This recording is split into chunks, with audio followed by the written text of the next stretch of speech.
Skol, state of mind. We analyze how you play the line. Purple and yellow, we on the grind. D was the host and he's taking time. With expert opinions, we moving dominion. If passion is in you, then let's go continue. Bank on it just like a stadium venue. The topics we serving up just like a menu. We in our prime, high stepping. You feel the scene like it's cold peppers. Harder like Carter, but keep it smiling. Like this was the catch number 1,000. The show you gon' love it. You better tell your mama, cousin. The internet's talking and buzzing. So pull up a chair and just grab a drink. About the Vikings, tell us what you think. But we in our Skol, state of mind. We analyze how you play the line. Everything purple and yellow. Let's take it up a level. Start the show. Yeah, it's time. Yeah, there we go. Thank you for everybody for tuning in. I got something I've been working on for the past couple of weeks.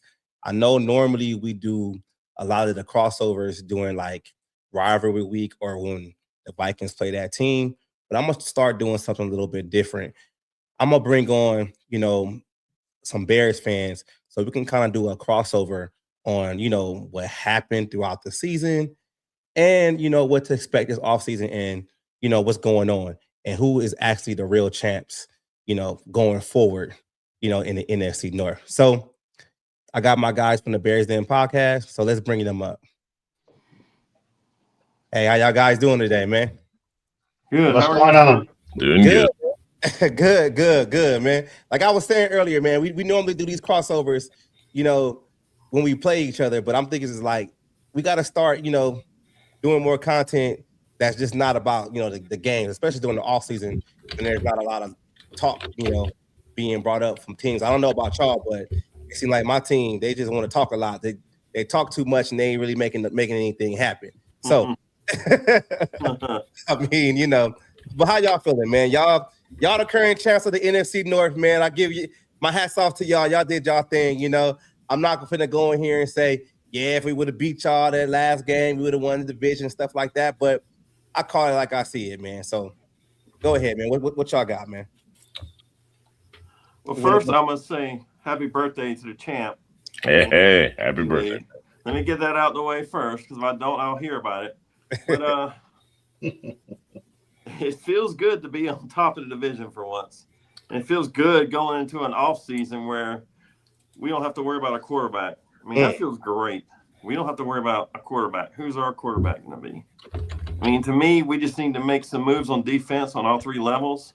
And I think we'll be heavyweight contenders for sure next year. That's just my opinion.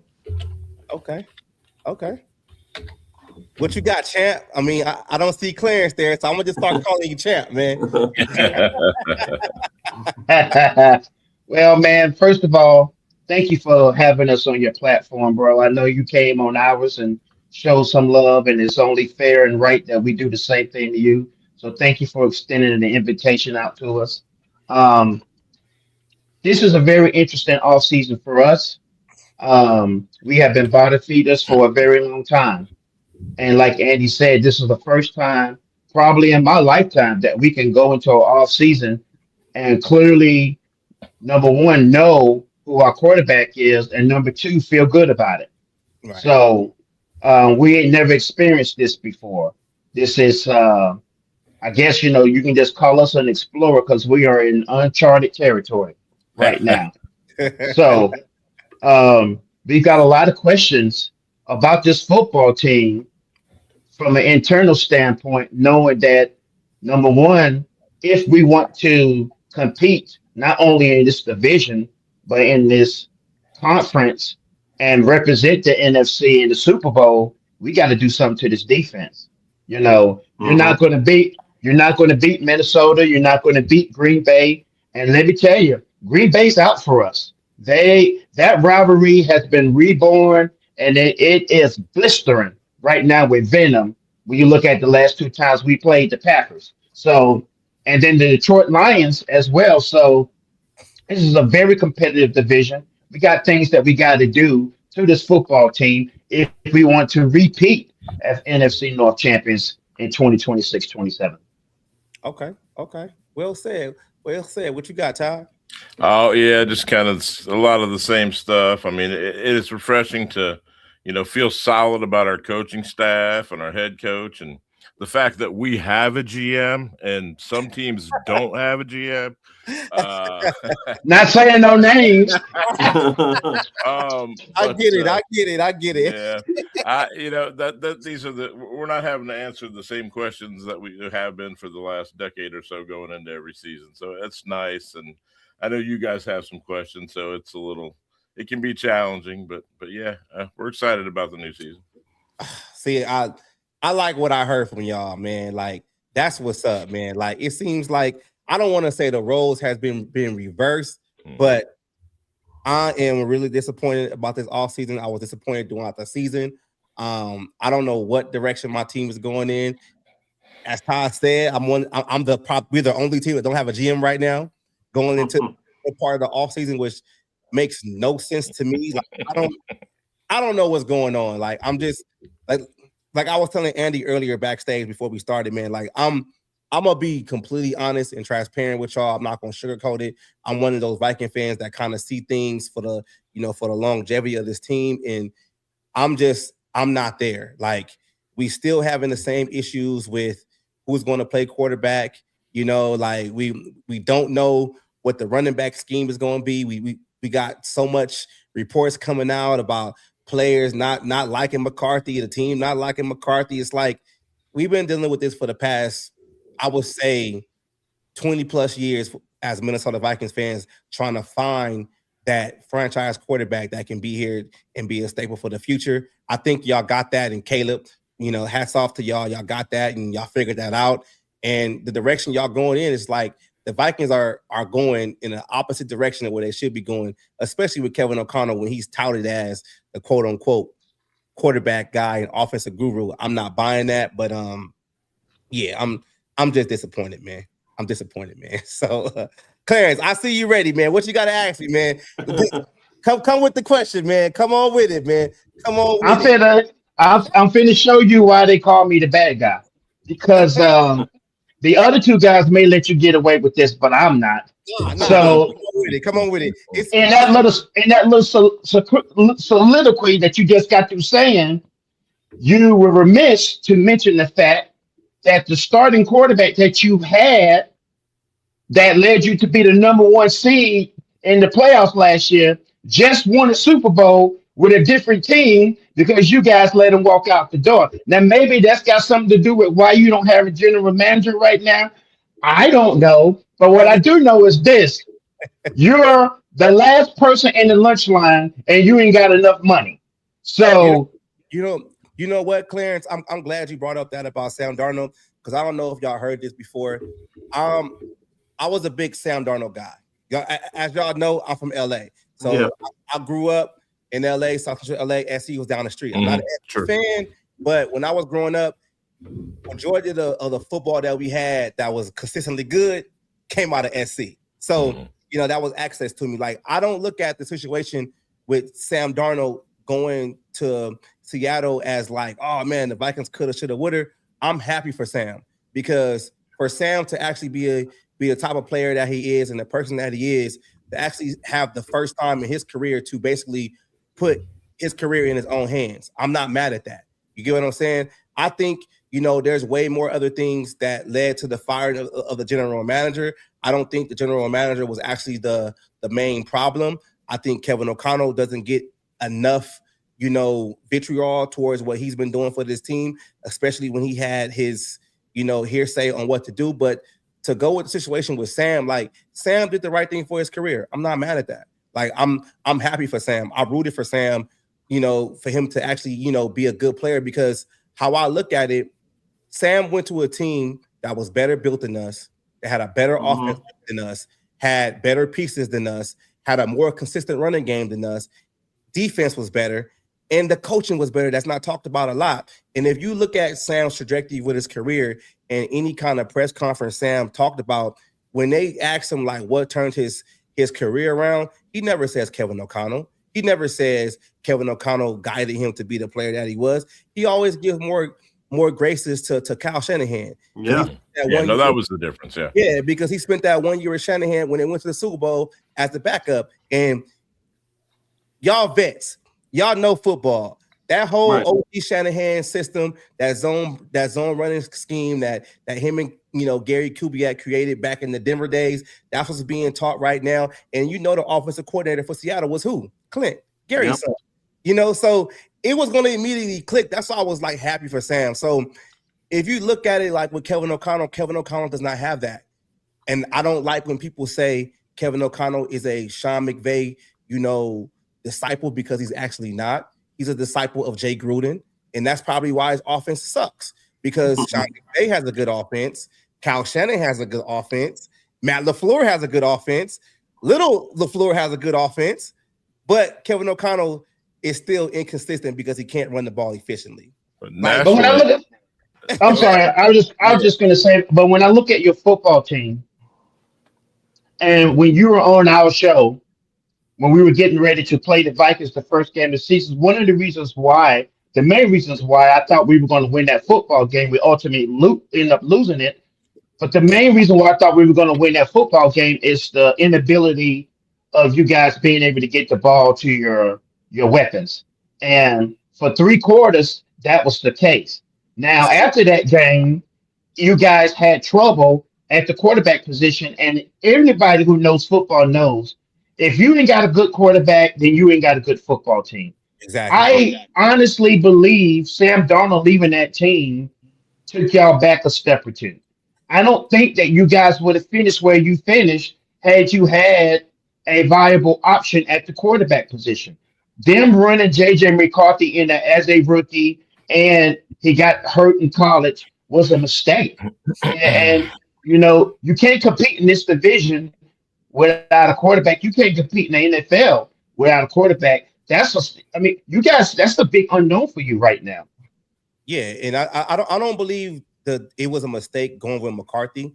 I just feel like Kevin O'Connell didn't approach the situation the right way. He led with his ego, because at that point in time, everyone's telling him that he's this quarterback whisperer, he's this quarterback guru, his offense is this, his offense is that. Like, if you really look at the last couple of games that Sam played with the Vikings or whatever, we got the shit beat out of us against the Lions, and they basically were playing their 4-stringers, and our offense couldn't get it done. Then, we have the game against LA in the playoffs, and the same thing happened again. Like, you can basically see that the problem with this team on the offensive side of the ball is the play calling. Like, we don't really need to talk about Brian Flores, because he does his job, with the defense. Like, Kevin O'Connell, Sam Darnold looked like trash, like, the last couple of games, which pretty much led to Sam saying, hey, I might need to change the scenery, because I've already been here for a year. I know they're going to go with McCarthy next year. Why would I put myself in a situation again to where I'm going into a situation where I played bad for them at the end of the season and I lost the last playoff game we played? I should just go ahead and go to Seattle, change the scenery, and they're giving me the starting job. You get what I'm saying? Like, that's what it is. Like, look at y'all's situation with Caleb, right?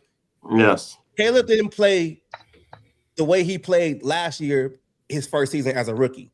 You can see the common struggles or whatever, but when you bring in a guy like Ben Johnson, who's a great offensive mind, he's able to mold the team and put an offense together that Caleb can understand and can have Caleb excel. He's not going to try to put Caleb in positions to where it's going to be difficult for him. Kevin O'Connell basically came into the situation with J.J. McCarthy starting for the first time and tried to treat him like he was a 5-year vet. You can't do that. No.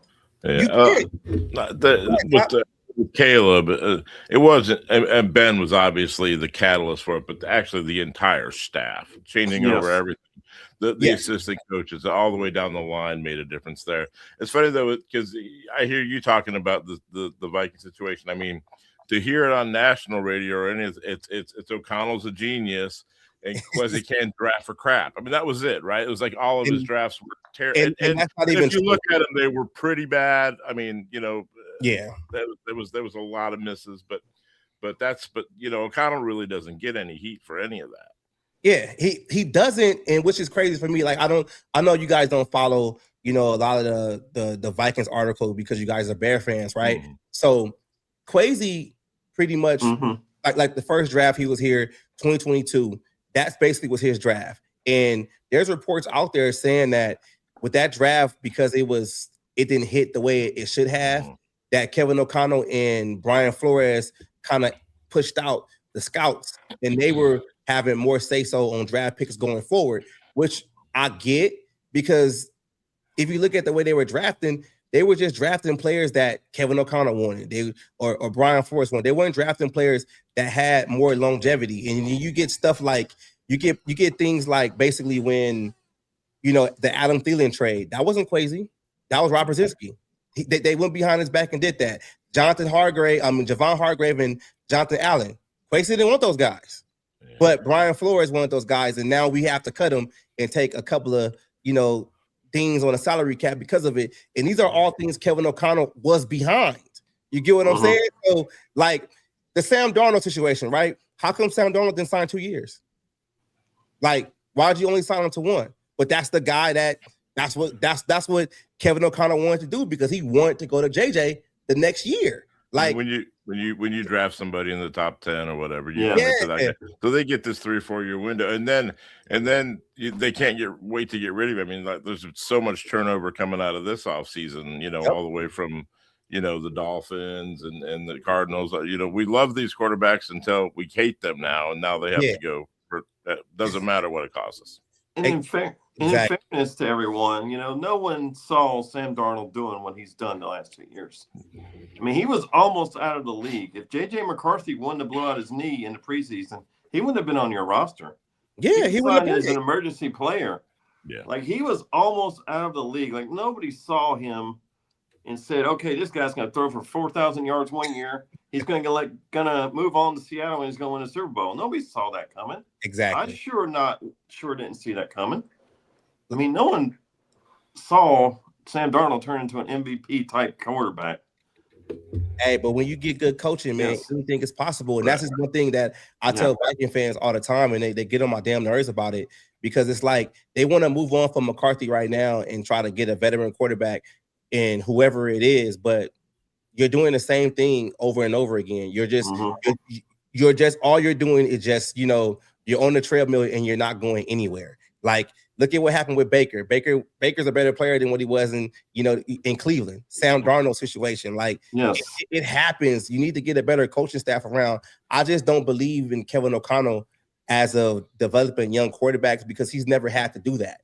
You get what I'm saying? Like, he was touted as quarterback guru, but who's the quarterback he actually developed? Yeah, I mean, like, just to mention those two guys. I mean, we're all here in Charlotte, and and Baker and Sam were both on the roster at the same time with Panthers.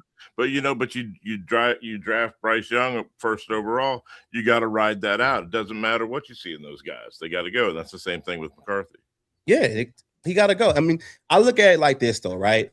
Like, the best case scenario for the Vikings and worst case scenario is starting McCarthy. If you start McCarthy next season and he gets hurt, then he's injury prone. If you start McCarthy and he plays better and he excels and he takes a leap, then But if he plays 17 games and he's bad, then you lose games, and then you have a top 5 draft pick at that point. But you can't just keep bringing in veteran guys in place of him just because you want to win a couple of games. And it's just crazy. And I'm going to ask you this, too. I'm going to ask Clarence this. I know Clarence knows this.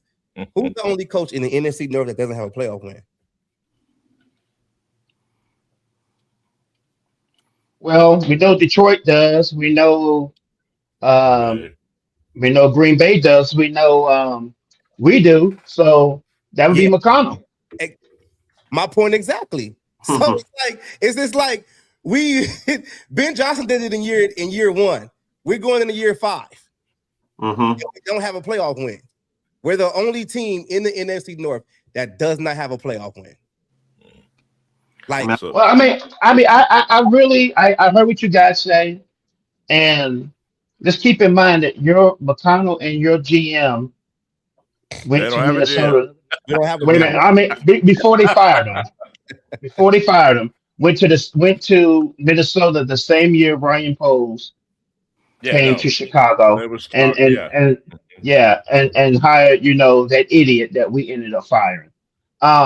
And you guys were on an upward trajectory because you had a competent play caller, head coach, whatever you want to call it, and you got good quarterback play. no matter what your position on Sam Donald is, what you can say is things started going south for y'all the moment he left town. No, I think I think no, it was a mistake bringing JJ McCarthy in and putting him in that fire as a rookie. no. You just can't do it. Things went south when you decided to restructure Kirk Cousins and keep him for 2 years with Kevin O'Connell and not move on immediately. If you look at that 13-win But you were the season, number one seed. But you were the number one seed in the playoffs. Things happen in the playoffs. we You know, weren't the you were we, you guys not the number one seed last year? no, No, they were out. no. That was Not this Seattle. past one, the year before that. I'm not talking about Seattle this year. Right. I'm about the year before that. You won Sam 14 Donald's games. last year. You talking about with Sam or with Kirk? Well, I'm it talking was- about with Sam. We weren't the number one seed because we lost to Detroit. What was your record? Our record was 14-3. Yeah. Okay. Detroit finished 13-3. At the end of the Who season, was your quarterback though at that time? that was Sam. That's my But- point. But But didn't you that- win 14 games with Kurt too? And we won 13 games with Kirk. We went 13-4 with Kirk the first year with Kevin O'Connell. But what I'm trying to tell you this, Clarence, champ, is the fact that Sam Darnold leaving wasn't like why we're here right now with McCarthy. The reason why we're here right now with McCarthy is because, and I'm glad you got used Bears fans because y'all can understand this. And Ryan Poles, when he interviewed for the job for the Minnesota Vikings, the reason why he declined is because he wanted to do what he did with y'all, was bust it down to the studs and rebuild. The Vikings organization did not want to do that. So they went with Kwesi because Kwesi was more of an analytics numbers guy, and they wanted to retain a lot of the talent that they have in Mike Zimmer and Rick Spielman to try to run it back. Running it back was the first mistake, and that's why we're here. They shouldn't have went out there and traded Daniil Hunter for draft picks. They shouldn't have allowed Kirk Cousins to walk a year before. Now, if you sit there and you think about that, right, that 13-3 win season, what did that lead to? Yeah, we got to the playoffs. We hosted a playoff game, but we ended up losing to the New York Giants in the playoffs because of Kevin O'Connell's play calling. Then the next year, even if Kirk gets hurt, right? Let's just say Kirk never gets hurt. Now you're playing against a tougher schedule. We started that season 4-4 before Kirk went hurt. We were already on a decline then, right? Kirk gets hurt. That was the year that we should have just stay pat and rebuild. But they win a couple of games, and then they're out of the running of a top 5 pick, which is the draft where you guys had the number 1 pick, and you guys drafted Caleb, number 2, Drake, and then Jaden Downs. I might have got that wrong, but that's that. So then you had to trade up for McCarthy or whatever. You wouldn't have had to do that if you would have just, not try to be in win now mode all the time. And that's one thing I've been telling Viking fans, like, we are failing at this situation because the Vikings are always in win now mode. They never take a step back to actually rebuild this team. That's why they go out and sign a lot of veterans. That's why they always want to, trade draft picks and do this and do that. But you can't be in win now mode when you haven't won anything. What have we won in the past 4 seasons? You're one of the only teams that haven't won a Super Bowl. So let me ask you this. It's time Because I know what I would do. That's what I was going to say. So what is your remedy to fix this team? Are you just going to plug in things, or are you right now going to take your stars, trade it away for picks, and try to? Because I think you need to tear it down to the studs right now. You ain't got a quarterback. Now's the time to do it.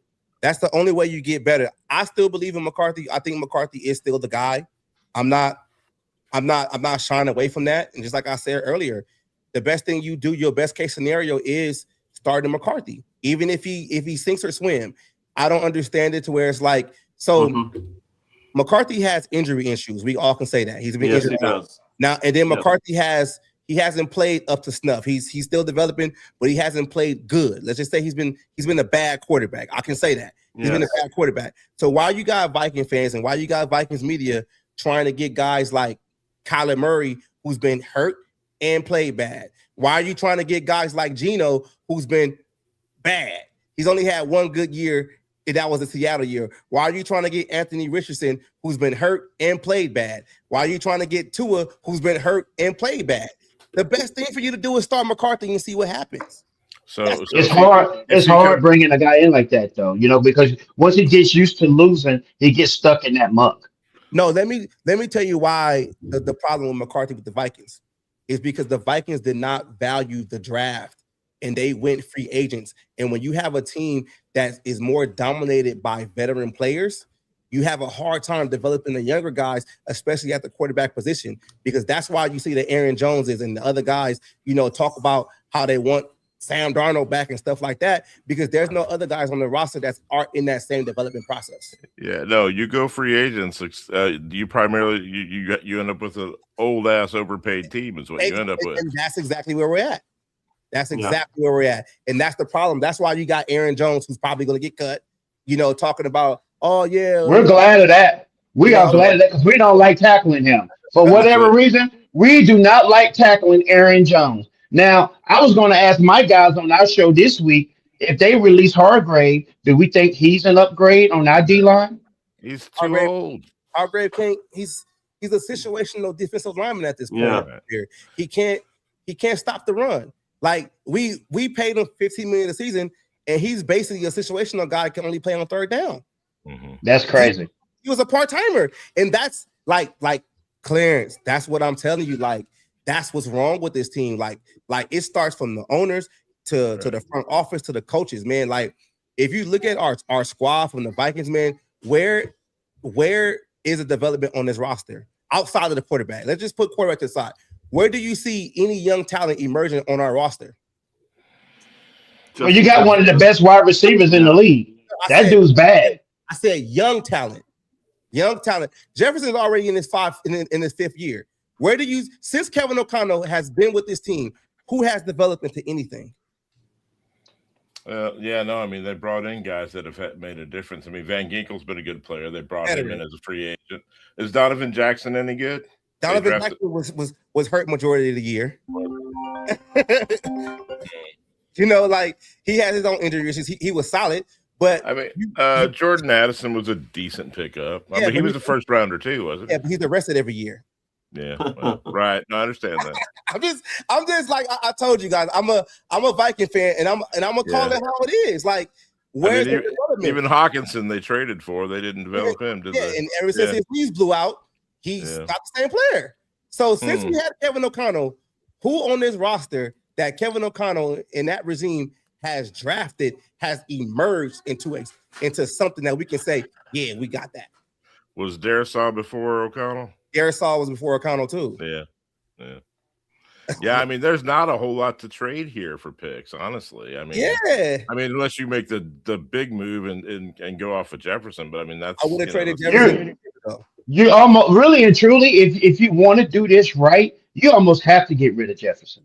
I'm open to it. I don't like the way he's talking right now. So you want a tank, basically. You want if they don't. You want a tank and build us up. No, I don't necessarily. I don't want to use the tank word. I just think that we're good at it. We are good at it. We embrace it, and I mean, let me tell you something. All jokes aside, it's the only thing that kept our sanity watching Chicago football every Sunday was the simple fact that we did not want to win that football game because we knew we were stunting our growth winning games. And it still came down to Lovie Smith bailing us out. Yeah. True. Yeah, our motto is let's play well and lose today. That's right. That's right. But you guys, though, like, there's a difference, like with Ben Johnson, like being a Viking fan, like we saw him in Detroit. We saw the football mind in Detroit, right? And that's not Kevin O'Connell. Like, it's not, because for one thing, he doesn't know how to run the ball effectively in situations. And that's one thing you gotta do in the NFL. You gotta be able to run the ball, and he can't do that. So it's kind of like we can. But your running back is always hurt, though, D Woods. I mean, you can't depend on Aaron Jones. I mean, when he plays the Chicago Bears, he's guaranteed to have a great game. But any other time, this guy gets nicked up and he misses 2-3 games, and you got to be able to depend on your mail carrier. And So, his guy, no matter what uniform he wears, he always seems to be injured. so Clarence and everybody, and Todd and Andy. So this is why I don't blame the general manager for the downfall and why we here. Kevin O'Connell, after the playoff loss against the LA Rams in Phoenix, he basically got on the podium and said, hey, we need to revamp our interior offensive line, and we need to, probably do something at running back. The general manager immediately goes out there. He goes get Ryan Kelly, and we can talk about Ryan Kelly, how he was hurt too. He drafts Donovan Jackson, and he overpays for real fries in the offseason, revamped the whole interior offensive line, right? Then he goes and trades for Jordan Mason, who's a good short yardage back. No, Mason's an all right back. Yeah, he's a good short yardage back to pair with Aaron Jones, right? Aaron Jones should have been number 2 this whole season. What does Kevin O'Connell do? Chooses not to run the ball.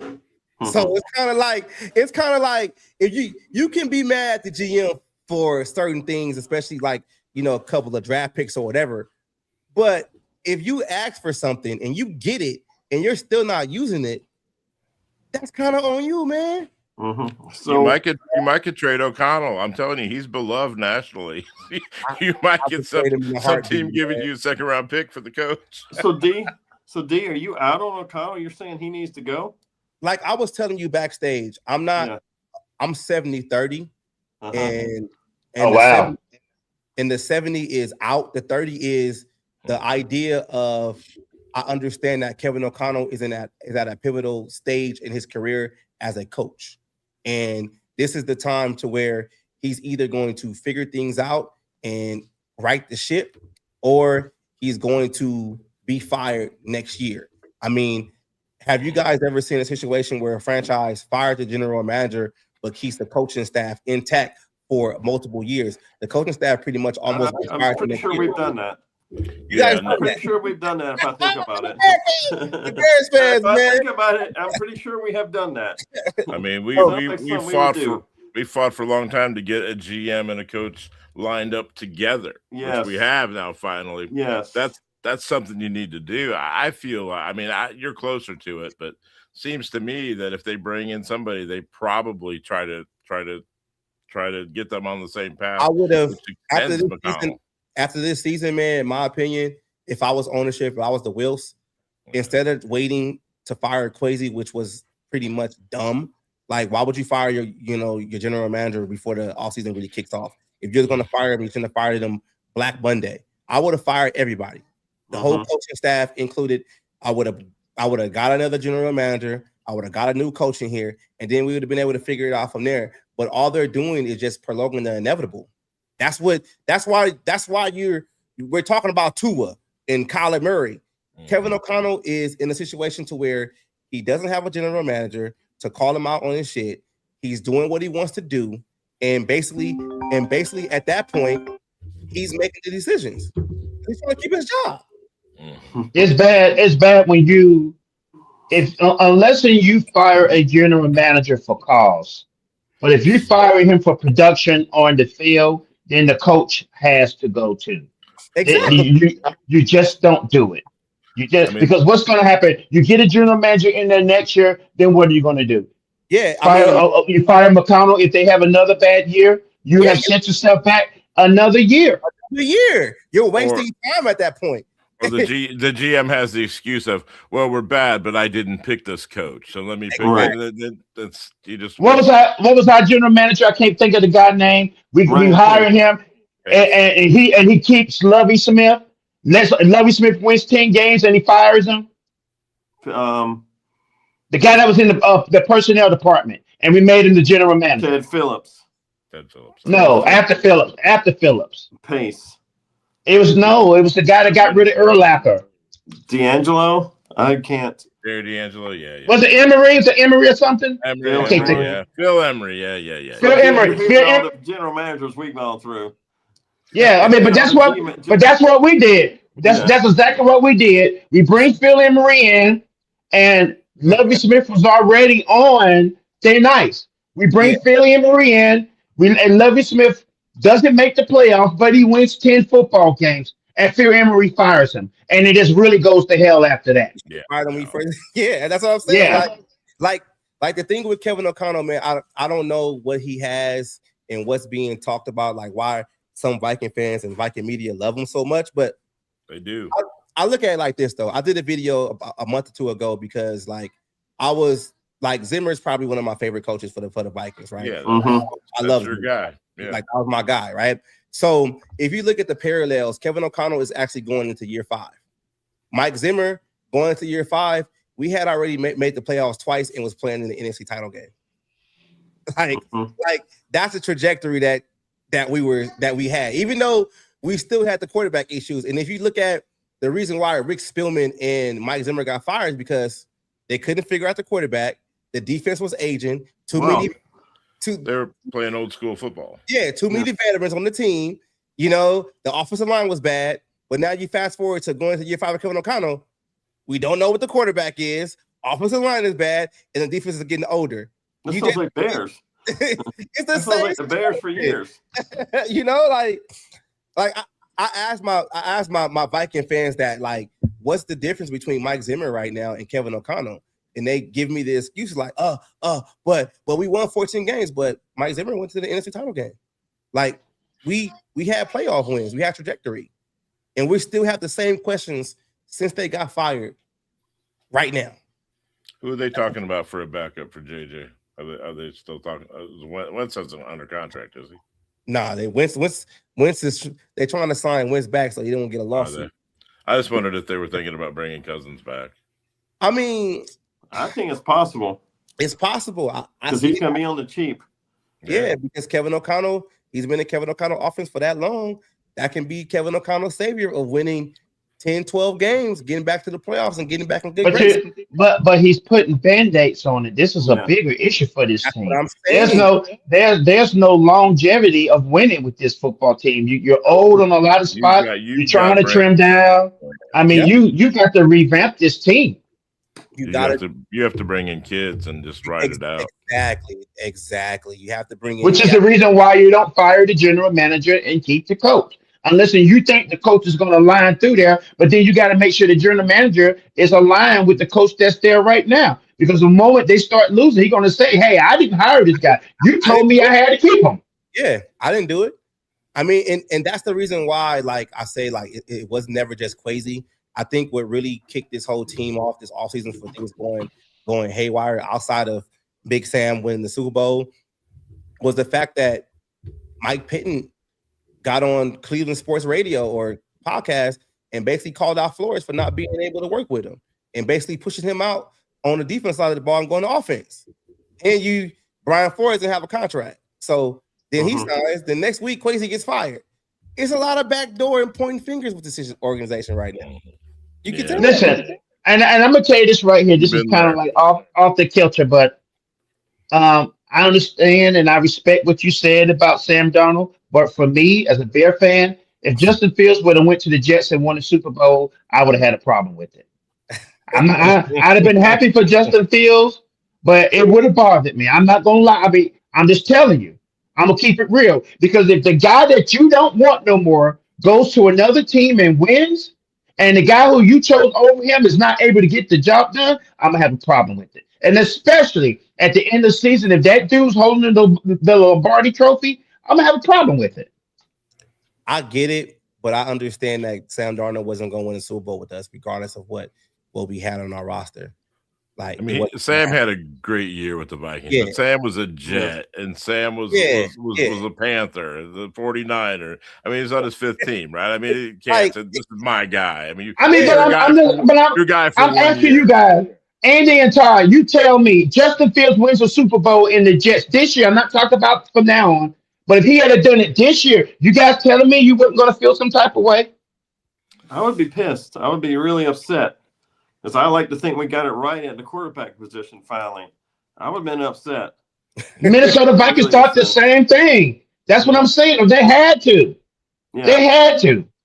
I didn't think so. Because it's the Jets, there was no chance of that ever happening. No. Now we know watching Sam Darnold play that defense was legendary, and they covered up a lot of the mistakes Whoa, that he whoa, made. whoa, I'm whoa. talking about Seattle's defense. Oh, Talking okay. about Seattle's defense. I thought Yeah. you said Brian I'm talking Rodgers. about Seattle's defense. They I cover mean, up a lot of them warts. I mean, but still, at the end of the day, you see a guy that leaves you and they're winning the Super Bowl. I mean, I don't know, man. I'm looking at the front office like, dude, what happened here? Because when that guy was here, we were winning double-digit football games. Now we're last in the second best division in football. We're no longer the best division. I don't care what nobody say. It's the NFC West, but second best division in football, and now we're last place, and we're firmly there because all other three teams has guys. We don't have them. We don't even know if the guy we chose over the guy who just won the Super Bowl can get us there. And now we got all these other questions. I mean, I would feel some type of way. it's Kevin O'Connell. I think if I was a Bears fan, I had a 4,000-yard quarterback in my room that we've never had. I would have tried to keep Sam Darnold if I was the Bears, and he threw for 4,000 yards for me. Well, it's never happened for us. So. Yeah, I know. But I'm just saying, if it finally happened, I would definitely I was shocked when he left Darnold league because he threw for 4,000 yards. He had a. I was too. Well, it's because they didn't have any money left because all that free agent spending. Yeah, I'm telling you guys, even But though it wasn't the Vikings let him leave. That's not what happened. No, I know. Sam chose the better Yeah. option for himself. So they made a competitive offer to Sam. Yeah, they did, but it just didn't. They just didn't solidify the fact that Sam was going to be the starter. Right, that's what it was. Well, they could have tagged him. I mean, they could have kept it. They had They to. could have But tagged him. They were trying to do a sign and tag that offseason, but nobody bid on it. So Sam left. And the other thing that we talking about Sam, Daniel Jones had a great year before he got hurt last year. Yeah, I know. And he was in our building also. Yeah. So it's like, No, you're right. You're right. Yeah. if you think about it, these guys knew. It wasn't like they knew that JJ McCarthy wasn't going to be the future of this team going into 2025. They already had an inclination of being on the roster for a whole season. They knew where the Minnesota Vikings were going to go. Daniel Jones said, hey, you know what? They're going with JJ. I have a better chance of beating out Anthony Richardson with the Colts. I'm going to go over there. Sam, they just traded Geno. I know I'm going to be the bona fide starter over there. And if you look at Sam Darnold's deal, it was basically like a 1-year deal because they could have got out of it within year 2. Yeah. And it was similar to the same deal we offered him. They chose to leave. I blame Kevin O'Connell, not Kwesi, for this because he shouldn't have had JJ McCarthy ready to go. They shouldn't have coached him up a little bit better during the offseason. And I'm going to ask you guys this. We don't even know what our offensive coordinator does. I'm not sure if he gets the donuts or he gets the coffee because we don't know. He doesn't do anything. But at the same time, Kevin O'Connell was supposed to be this offensive guru, and then you see McCarthy struggling, and you wait till week 14 to change the offense. Yeah, that's not unlike what we have. I mean, we have offensive coordinator. He puts in the hours that Ben doesn't want to do, and he does all the dirty work that Ben doesn't want to do, and he doesn't get to call any plays. But they go over. The offensive coordinator. I mean, it's easy for it to say, but they have a very important job. They got to go over the game tape, and they also got to go over game plan as well, and helping install the offense, and those coordinators, the position coaches are still reporting to them and that kind of stuff. So they got to do that. Ben Johnson doesn't have time to do all of that. But, the play calling is very important, but also it's the offensive game plan as well. There are times when we're sitting up there looking at Ben Johnson, we're pulling our hair out, because of some of the decisions that he's making as well. You got to have a guy that you respect that's in your ear saying, Coach, we need to kick this, But see, Kevin O'Connell does not have that. He has a lot of yes men. Neither do we. If we see now, like he's bringing in Frank Smith, he's bringing in all these other guys that have more of a offensive line / running philosophy that he's bringing in because he knows he's lacking there. But at the same time, you still didn't get rid of guys like Josh McCown, who basically was responsible for JJ McCarthy this offseason. You let Greg Drudzinski go to become an offensive coordinator, in Jacksonville, and now you see Trevor Lawrence take a step and he looks a whole lot better. That was our quarterback coach last year. Yeah, but I think where's Josh McCown? Where's Josh McCown at now? He got demoted. He's still our coaching staff, but he has got demoted from quarterback coach to passing game coordinator. So he's no longer working directly with McCarthy now. Like, I love Josh McCown. Yeah, I think he did a hell of a job when he was in Chicago. Yeah, he's a top 5 Bear QB still. Yeah. As a coach, though. As a coach, champ. Yeah, I understand that. No, I know. He was the quarterback coach when we had Jay Cutler. Yeah. I love him. And he was a quarterback coach the first year of Bryce Young. Well, that Panther team was no good when they drafted Bryce Young. That was a horrible team. Look at McCarthy's first year playing. Yeah. I mean, you got to give these quarterbacks time to develop, though. I feel like we do. Yeah, I mean, as a league, as a whole, you draft these guys in their first round. You want them to come in and be a day one starter from day one. It's hard to evaluate when they're on injured. McCarthy probably should have started the year off holding the clipboard, in my opinion. I'm with that. If you have to have a situation to where he has a trajectory of Jordan Love or Aaron Rodgers where they sit multiple years, that could have been the game plan. But you couldn't do that because you signed Sam Darnold to 1 year. So the next and I think you guys drafted him too high too. I don't when y'all drafted. I don't think that was his right position to be drafted. I really don't. I think you reached. But that was Kevin O'Connell's pick. That's who he wanted. I really think you reached. Well, the Broncos have done pretty good with Bo Nix behind him, but that's a hell of a coach there too. Think about that though, right? Out of all those quarterbacks that was drafted that year, Caleb wins a playoff game. Looks great. You got Drake May went to the Super Bowl. Jayden Daniels wins MVP. He goes to the NFC title game. Damn near Bo Nix hasn't missed the playoffs at all. He's probably in the Super Bowl. He doesn't get hurt this year. Exactly. Then you got McCarthy and Michael Penix. Yeah. The two that actually played in the title game for college can't stay on the field because they both keep getting hurt. That's why. Well, I think Bo Nix was a better college quarterback than McCarthy was. I think McCarthy was just on the better team. He was just more experienced. Yeah, he was older. I think Harbaugh. What about Michigan ran the ball though? Michigan didn't ask him to sling that ball all over the place the way they were doing Bo Nix. They won a national championship. You know who he slung it to? Colston Loveland. Yeah, Colston Loveland. So I get to mention him on every podcast. I'm glad you said that, right? So if you knew that McCarthy didn't throw the ball a lot in college, and you didn't spend a lot of time with him developing his mechanics in the offseason because he was hurt and all these other situations, why would you try to run the offense the same way you ran with Sam Darnold? Why don't you go to a run-heavy offense? When you went to why draft him where you drafted him? When you go to a run-heavy offense, you win the last 5 games of the season. Like because I have a giant ego and they're gonna work in my system.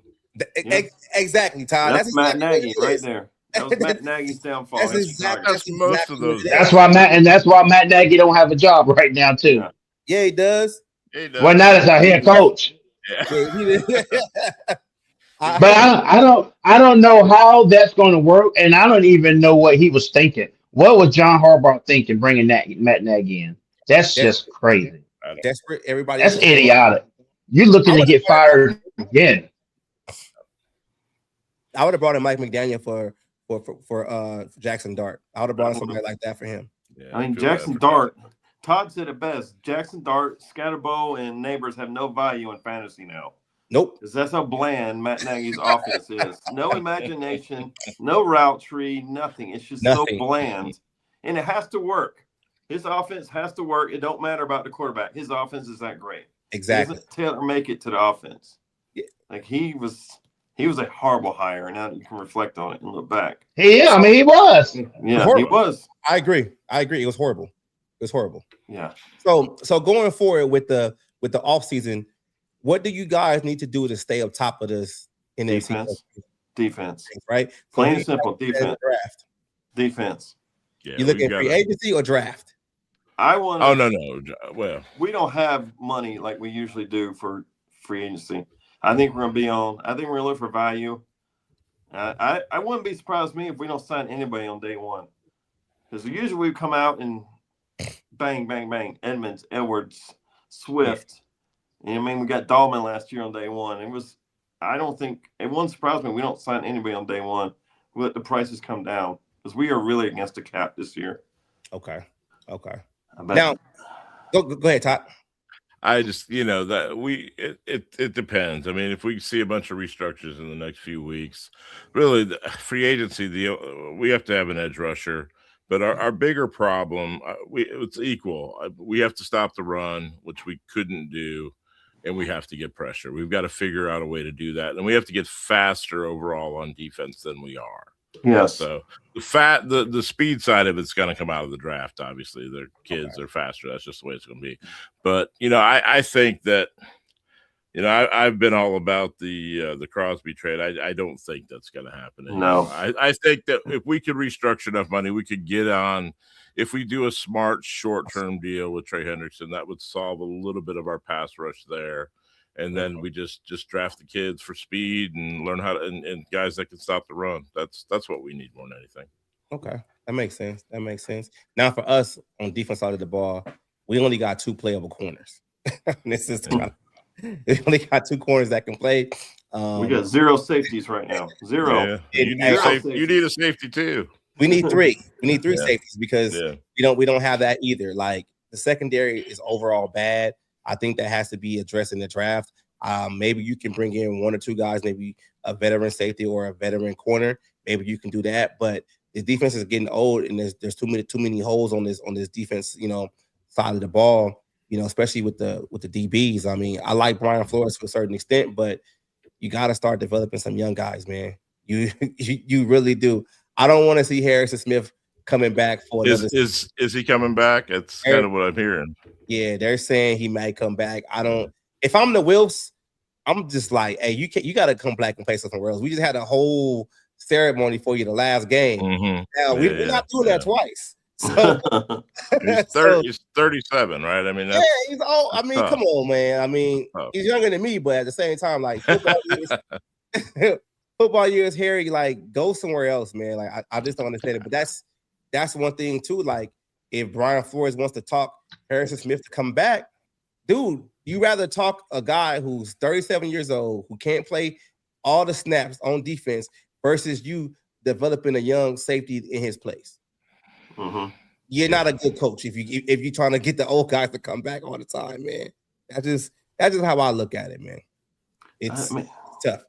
I feel like our defense is just so bland. Like we just, we spent money on Jarrett. That's a miss. We spent money on Deo. That's a miss. Yeah. We're going to cut Tremaine Edmonds. We have no safeties. We just need a major overhaul in defense, all 3 levels. At least you guys had No Sean Wright last year. He's going to be outpriced. You might can land him. I don't know how much money you guys got, but he's looking for a deal. You mean again? Yes, you cut him. Or We whatever cut you did, him. release him, then We we cut sign him. him because Brian Flores didn't want to play him because he decided to play Stephon Gilmore and Shaq Griffin over No Sean Wright. And No Sean never got any burn. These coaches just have faith in these veterans, and the rookies are going to make them look bad. But now you don't have any. You don't have any young players. But the guy that actually traded for him was the general manager because he whiffed on, Andrew Booth in the second round of the draft. But he traded him for a guy that ended up going to you guys, winning the Pro Bowl, who had a pick 6 against us in the first game. But Wright came out of nowhere. That he was supposed to be our 5th DB. He wasn't supposed to have the year he had. But if the kid can play, he can play, man. That's what I'm saying. That's why I can't really blame the general manager for everything. Like he tried, but when you got coaching staff that only wants to go with the veterans, then you kind of stuck, man. You're kind of stuck. So yeah. What about you, Clarence? What about the offense? Think the offense? I don't think the offense is set. We still got questions on what we're going to do about DJ Moore. DJ Moore makes $28 million, and you can't have a $28 million wide receiver being your third option on offense. I'm just sorry. You just cannot. I ain't never been that high on DJ Moore, even when he was here with the Carolina Panthers. We have got to find a way to move him. More likely, we're going to talk him into extending his deal to bring his cap number down, which will give us some money to spend in free agency. And if we can't move him, then I'm fine with that. Now, cutting him, I think, correct me if I'm wrong, Todd, $6 million in dead money, which is Yeah, not really a lot. it doesn't make sense to cut it. I But don't I like the mean, restructure. I mean, it don't. I want to reunite him with Nagy. That's what I want to do. I mean, yeah. I mean, we got options. I mean, and we're going to explore them. But something, and from my estimate, from where I sit, has to be done about a guy making $28 million, and he's not your first or second optional offense. I've got a problem with that. He's not even top 10 in the league. I mean, the only real 40 in the league. The only real hole I see on offense, unfortunately, is offensive tackle, left tackle, due to Ozzie Trapillo injury and there, patella. yeah. That's really our only hole that we have a spot, and I can say we need a starter. We got to do something about that left tackle now. Because we're not going to re-sign Braxton Jones most likely, so we don't have a left tackle. You can do a fourth rounder for Darrisaw. That might work out all right. I take it. I could even do you DJ Moore for Darrisaw. Nah, I don't need any other receivers. I mean, I'll take it because the thing about our offensive line, I cannot say that they're bad because Kevin O'Connell's play calling and his long developing plays down the field and all this extra stuff, they are forced to block a whole lot longer.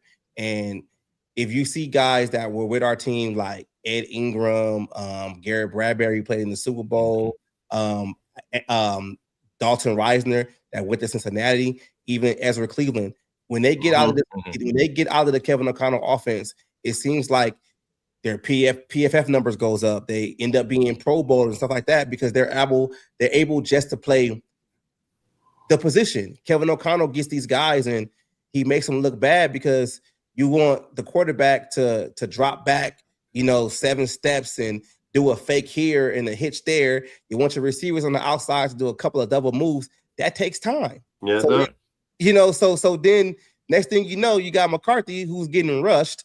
And now, he got guys looking at him, about to sack him. He throws the ball crazy because he ain't got no, he's waiting for receivers to develop. Like, it's ridiculous. So I can't say the offensive line is a problem for us because we've had the guys. I think we're overspending on guys. I think you are. Yeah, we are. We're overspending. Like, there's no reason why. I mean, I don't know if you guys look at the PFF numbers or stuff like that. There's no reason why we had Ed Ingram playing right guard for us for 3 seasons, drafted by Kwesi, and he looks like trash because he has to hold his block too long. He goes the next year and excels with Houston, and he's probably going to be one of the top touted guards in free agency this year. Garrett Bradbury plays in the Super Bowl for New England Patriots. Didn't miss a game. Didn't give up a sack. But then you overpay for Ryan Kelly, who has. Yeah, I mean the Colts were done. Colts were done with both of those guys, and I mean that was for a reason. But there's something to be said, like us, right? Like our interior offensive line it was the strength of our team this year, and it had been a problem for us. But I'm telling you, Caleb's escapability buys that extra 2 seconds. It's amazing, and it's nerve wracking instead of just taking the easy check down or whatever else. But it's made all the difference. Him being able to escape that stuff just makes those offensive linemen look better than they are. True. Well, the quarterback also knowing where he wants to go with the ball, being able to read defenses helps out a lot too. And Caleb Williams was criticized a lot for the amount of time that he held on to the ball. He got better, but I still think he's got a ways to go. But it was night and day from year 1 to year 2 with that. It was night and day, but also he still had more time because he had a whole totally different line as well. He had better players, but still he stretched them to their limit. But his ability to avoid the sack was huge last year. And we're criticizing him too because we feel like he needs to go to his check down more. Mm-hmm. Well, he's trying to play hero ball. Yeah, that's it. Yeah, he does that a lot. They all want to do that. They all want to do that. He does that a lot. That was on his draft card, and he likes to play hero ball more than he should. Yeah. That was on his draft card, on his scouting report. I mean, But his ability to extend plays and like I'll never forget the throw to Cole Kmet the rest of my life. Yeah. Like I thought, oh my God, he's throwing it away. Like I never thought that was going to be called. I mean, he retreated 20 yards on that play. But this is the thing that we argue about on our show. You know, it's me against both of them, and I don't have to tell you who's usually right. But this is the thing that bothers me with them. This is the thing that bothers with them. The national media and my two compadres here want to tout him for these unbelievable throws that he makes under pressure. And okay, you did it. But let's talk about the 5 or 6 easy throws that you just freaking missed. That you wouldn't even be in a situation to where we have got to retreat 20 yards to make this miraculous throw if you had been able to hit on some of those other throws. We talk about routine over the middle, wide open throws that you're throwing balls behind guys. I mean, he did that all year long. All year long. His completion percentage is garbage. As a Viking fan and a football fan first, I'm going to admit that game against the LA Rams, that throw he did to get them into the overtime, I'm talking about the whole house went wild. We Viking fans here. I mean, like, if you're able to do something like that, like, I don't know why that wasn't the best play in football the whole season. Like, my opinion, that was like, I'm like, oh, he dropped back 20 yards. It's over. God damn. We going to overtime. So I'm like, let's talk about the throw that ended the game. Yeah. Yeah, I get that. Yeah, I'm just saying. That's what I'm saying. You don't even have to. If you had it was second down. Why? Why even throw that? We're trying to get into field goal range. What are you doing? Quit playing hero ball, because that's exactly what you just got through doing, and it cost us the game. Yeah, that throw into a touchdown that got us into overtime was spectacular, but you ended the game throwing a pick, and it was and it was dumb. But Clarence, think about this though, right? He's already doing that in year 2.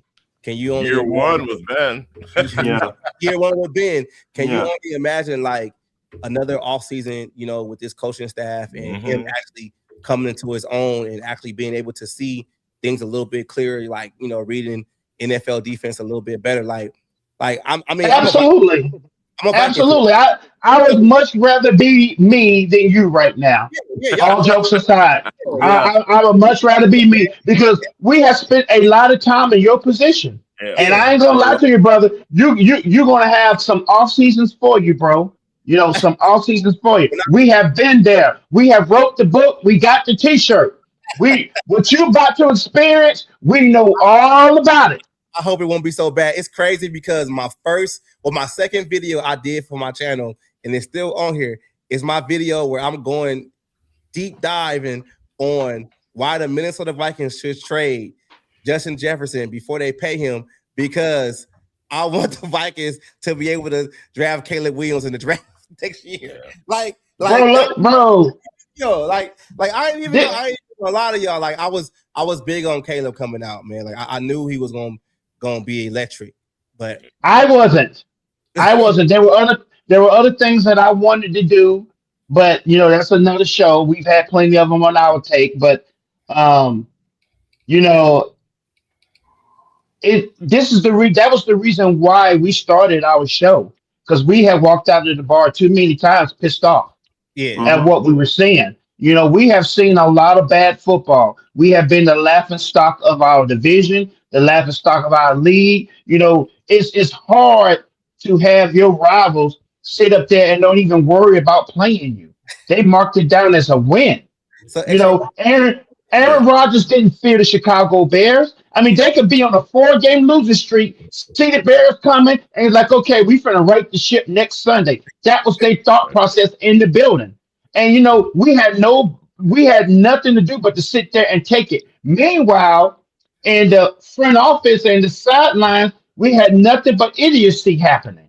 Yeah. You know, and it was time after time, week after week, season after season. And it was not until Ryan Poles got there and we cut a lot of that stuff out. The only bad decision that I would say that he's made is hiring Eberflus. Firing Eberflus. When he did. Hired him. He hired Eberflus. Yeah. He hired him. He fired him too. He shouldn't have fired him. He should have fired him. After year 2, Yeah, they should have let him go. exactly, because and that's some of the stuff that you were talking about, culture decisions. What we saw what Eberflus did, was just mind-boggling. When That you was got the fire offensive coordinators mid-season and this and that, and we ended up having to fire Eberflus, which is something we never done Defensive in coordinator our whole existence. notifications. I mean, so It was bad. yeah, I know, man. I know, man. Like it was bad. That's what I'm saying. Like I'm just as a football guy, man. That's why I like to bring on, content creators from other teams, man, because we can have some like different type of dialogue. Just it just gets over redundant sometimes when when you just talking about it from a Viking point of view, especially with you guys. Like we in the same division. Like we got to go against the Pack and we got to go against Detroit. Me personally, I think Detroit is done. I think they ran at the top is done. I think it's basically between y'all and Green Bay right now because Green Bay has. if they get Crosby, then it's the package that's being rumored that they can offer is it's going to be hard for the Raiders to say no to. They're talking about 2 first-round picks in Williams to So the Detroit or Green Bay? Raiders. Detroit. Detroit. Detroit has Detroit. the cap room. Yeah, Detroit. Detroit's one of the few that have cap room. Let them do it. Let them do it.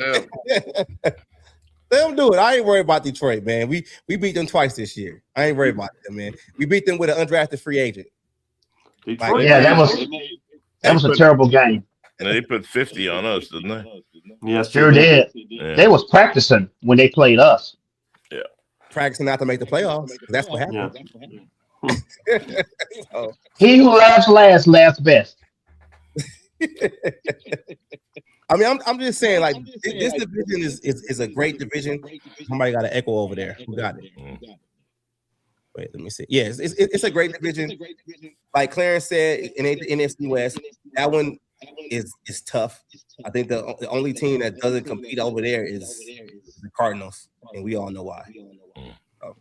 Yeah, but yeah, man. I mean, that's where we at, man. I hope we can get better this year, man. I hope McCarthy can get better. But just like Clarence said, man, we might be in for a tough road ahead for us, man. Yeah. We'll see. It's about to suck to be you, brother. It's about to suck to be you. It's all right, man. I'm a football guy. I can go to a couple of Rams games. But I'm gonna wrap it up, man, for y'all, man. So I really appreciate y'all, on this off season, man. Just like I said before, this is different. We only really like vibe or get to the crossover, during the season, but we gotta do this more, man. I really like, bouncing ideas off you guys, man. And the conversation's been great and the mutual respect is there. So it's great. It's great, man. I'm gonna try to have you guys on, if not again through the off season or maybe, especially during the season. So what y'all got out there, man? Andy, why don't you put your the link to your channel in the chat real quick before we get out of here? Okay. How do you know how to do that?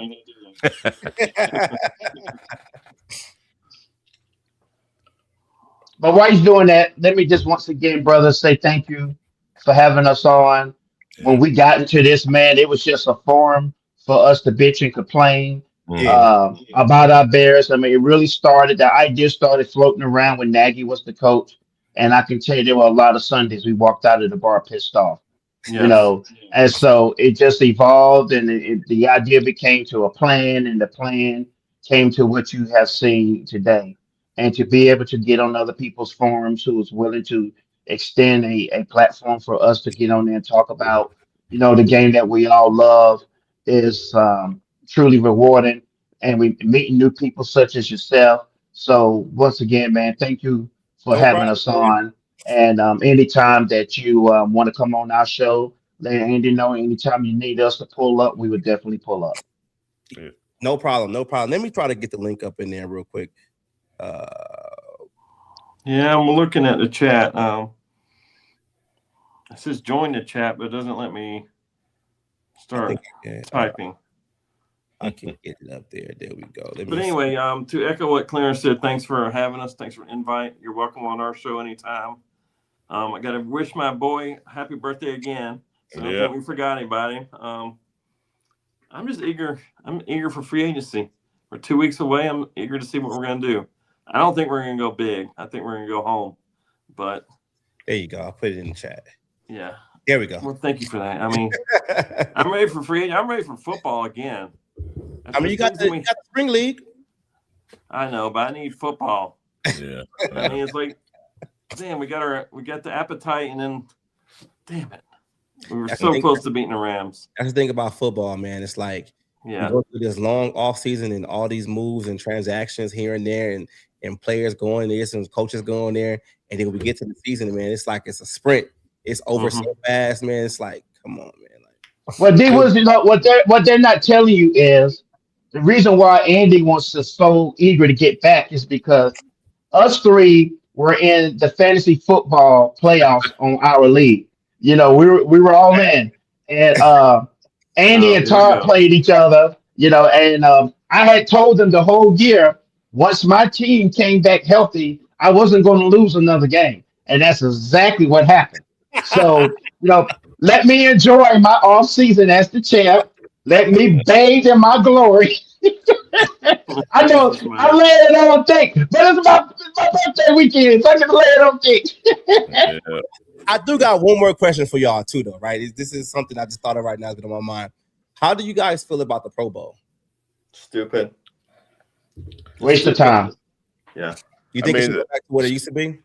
Stupid. No, because now players don't want to get hurt, and you run the risk of injury if you actually play a game. It's stupid. Yeah. Just name the Pro Bowl team, just give them the award, and call it a day. You know, some of the All-Star games is a waste of time. Yeah, so, I mean, the game itself is some of the things they do around it are pretty interesting, and you know, I lived in Orlando forever, so I want to leave it there. But other than that, you know, some of the silly things they do. I remember, Amon-Ra St. Brown jumping a hurdle thing and catching the ball. You know, all the flag game is kind of interesting, but nobody wants to get hurt. So to play a real game is ridiculous. Yeah. I don't know. I think just in general of overall, you know, major sports, like Major League Baseball gets the All-Star game, right? Basketball's All-Star game needs to go away, in my opinion.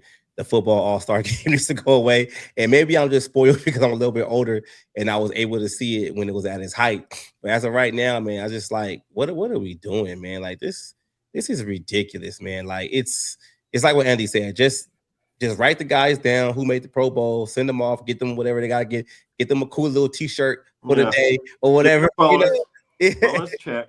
And go from there. Because if you ain't gonna play no football, then don't do it at all. And they're not going to play hard if you do play a game because they're going to be worried about getting hurt. Right. It's just no. I mean, the biggest joke was the year when Trubisky was a Pro Bowler, and they sit out there, he's taking pictures like he actually earned the spot. And you know, I mean, I'm sorry, but I hate Mitchell Trubisky. I do. You know, but then this year when they had Shadura going, he didn't earn that spot. Exactly. I mean, come on. I mean, stop it. Maybe they were. What are you doing? And you love Shador. Maybe they were preparing. And I do. Black football career. Maybe that's bro. I mean that when that stuff like that's happening, it lets you know that it's a waste of time of what you're doing. It's not being taken seriously. So you're gonna see Shador Sanders when you look at his accolades or whatever. You're gonna be like saying Pro Bowler.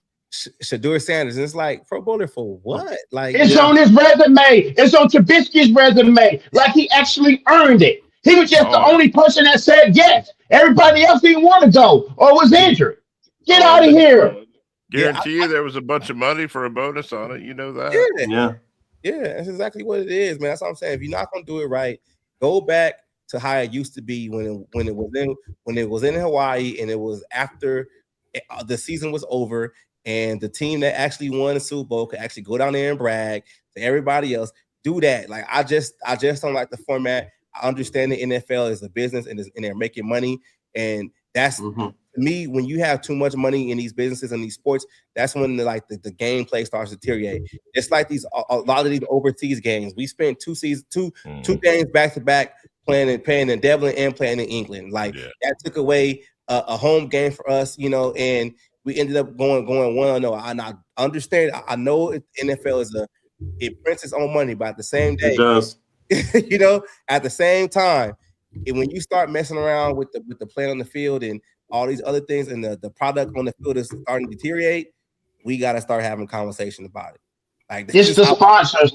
The sponsors with the Pro Bowl is the problem. But we lose a home game this year because we got to play a game overseas. So that's one less game that people in Chicago are going to go get to watch.